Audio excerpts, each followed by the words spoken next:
My dear students, welcome on AS study point. आज हम आपके लेके आए हैं साइंस का चैप्टर नंबर 5 दैनिक जीवन में रसायन, केमिस्ट्री इन एवरीडे लाइफ।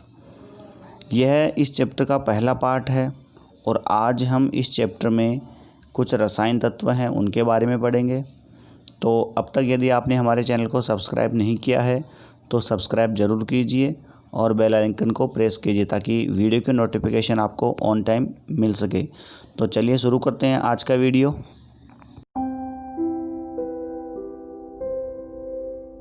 पहले बात करते हैं कि हमें इस चैप्टर में पढ़ना क्या है।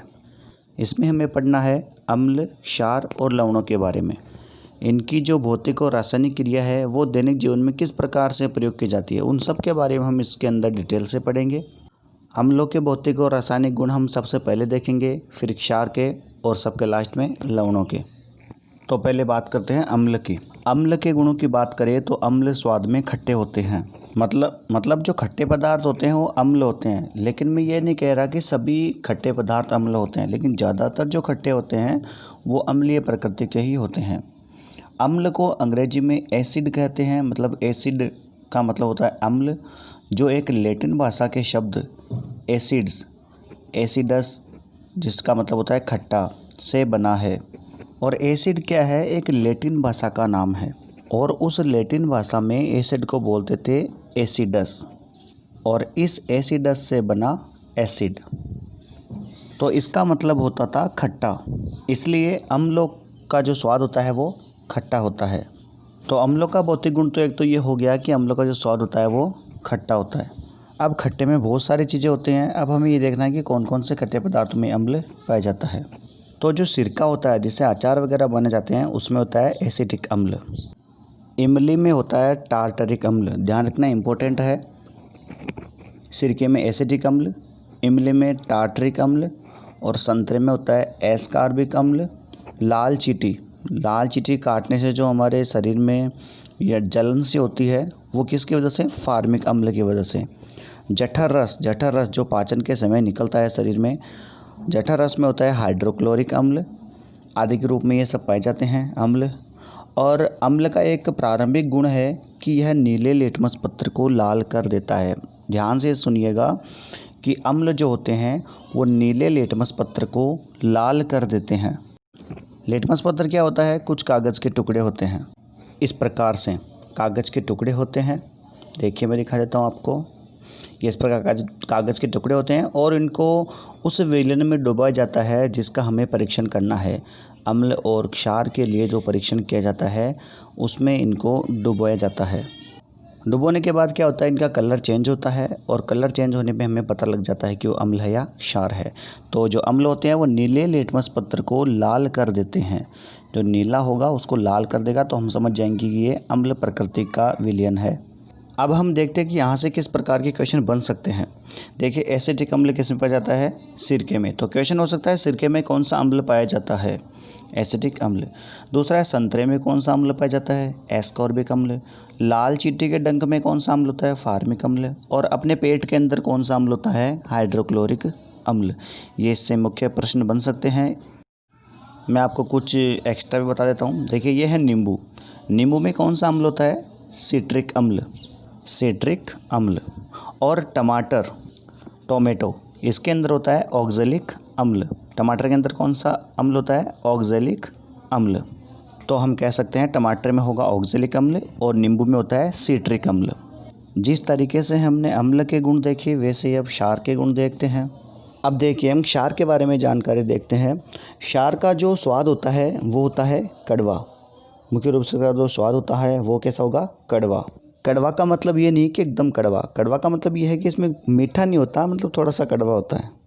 साबुन जो होता है जब हम नहाते हैं तो कभी कभार मुंह में उसके झाग चले जाते हैं तो उसका जो स्वाद होता है कड़वा, तो वो क्षार का एक गुण है।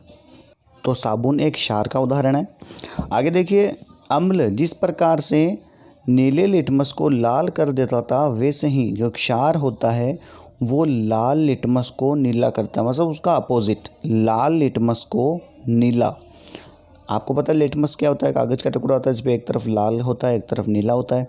तो उसमें क्या होता है, कलर चेंजेस।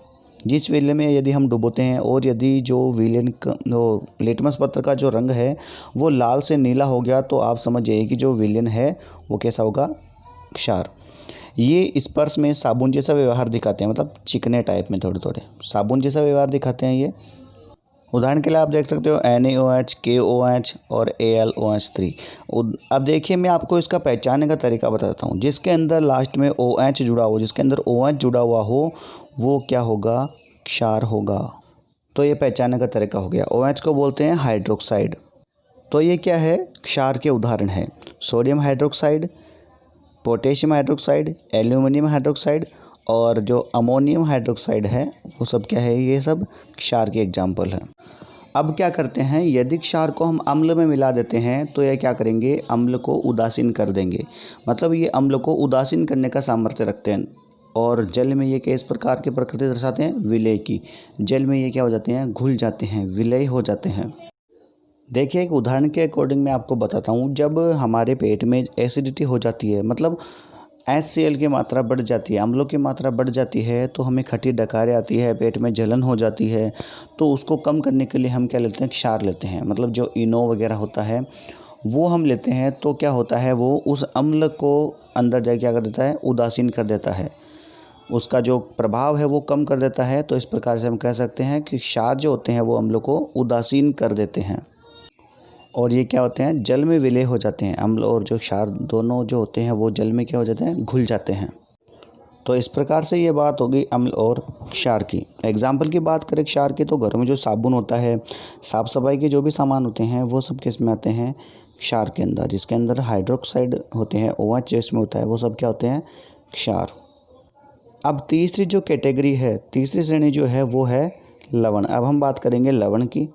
तो हमने पहले अम्ल की बात की, फिर क्षार के बारे में बात की। अब हम बात करते हैं लवण के बारे में कि लवण क्या होते हैं। देखिए लवण कब बनते हैं, जब अम्ल और क्षार दोनों क्रिया कर लेते हैं तो लवण का निर्माण होता है। तो किसका फॉर्मेशन होगा लवण में, तो लवण में और जल में दोनों में सेम प्रोसेस होता है। अम्ल और क्षार क्रिया करके लवण और जल बनाते हैं। तो अम्ल और क्षार की जो क्रिया होती है उसे हम कहते हैं उदासीनीकरण अभिक्रिया। तो हम कह सकते हैं कि जब अम्ल और क्षार क्रिया करते हैं तो लवण और जल का निर्माण करते हैं। इसे उदासीनीकरण क्रिया कहते हैं। इसका उदाहरण देखो, हमने अम्ल के रूप में लिया हाइड्रोक्लोरिक अम्ल और क्षार लिया NaOH, सोडियम हाइड्रोक्साइड।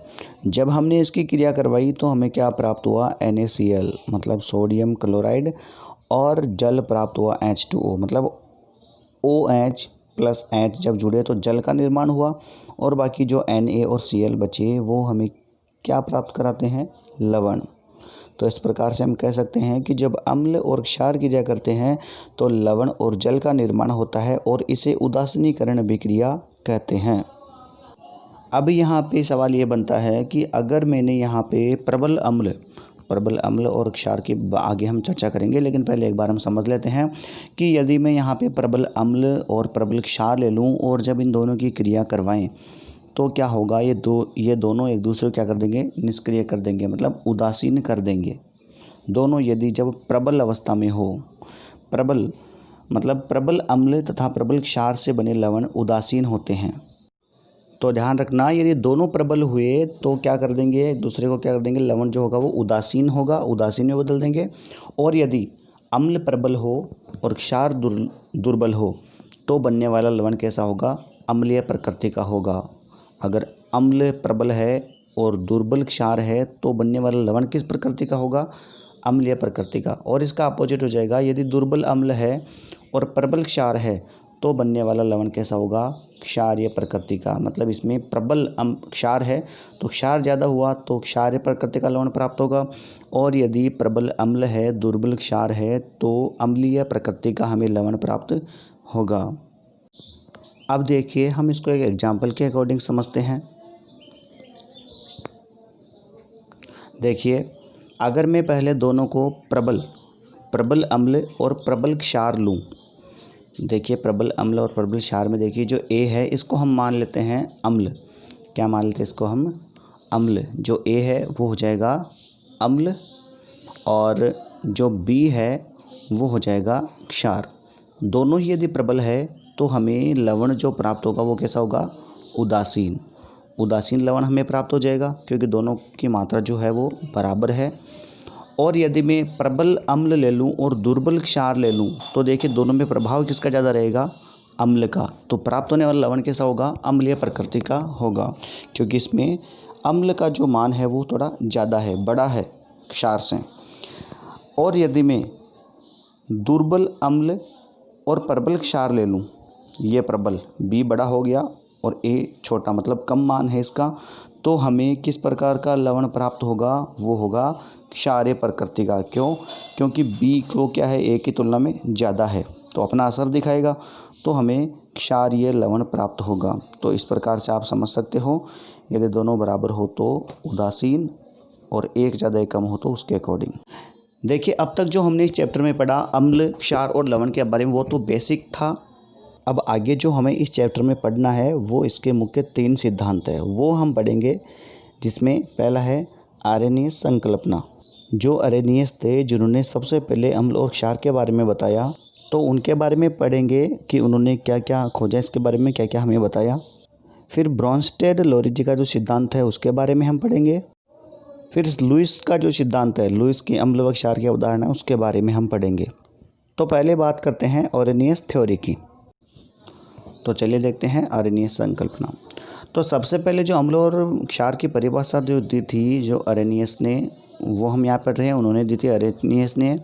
तो हम कह सकते हैं कि अम्ल व क्षार की परिभाषा सर्वप्रथम 1987 में आर्हेनियस ने इस प्रकार दी, जो दो पदार्थ जलीय विलयन में अपघटित होकर हाइड्रोजन आयन देते हैं, अम्ल कहलाते हैं, तथा जो पदार्थ जलीय विलयन में अपघटित होकर हाइड्रोक्सिल आयन देते हैं, क्षार कहलाते हैं। सबसे पहले इन्होंने ये परिभाषा दी थी, मतलब वे पदार्थ जो जलीय विलयन में H+ आयन देंगे वो अम्ल कहलाएंगे, और जो हाइड्रोक्सिल OH- आयन देंगे वो क्षार कहलाएंगे।